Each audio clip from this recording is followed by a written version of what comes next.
အခုကိုရီးယားနန်းတော်ရဲကိုသွားနေတဲ့လမ်းမှာရောက်နေပါပြီ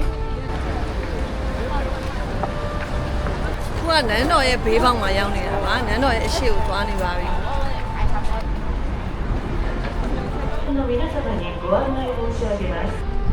ဆိုမျိုးလေကောင်ကနန်းတော်ရဲကိုရောက်နေပါတယ်ဒီမှာတော့လောလောဆယ် performance ရှိရဆိုတော့နှာချစ်ပြီးသွားလို့ရှိရင်အထဲဝင်ပါမယ်လိုက်ကြည့်နော်见了朝鲜前期15世纪的服饰。ただいま現社寺が着用している နန်းတော်ရဲကိုဝင်ပါပြီ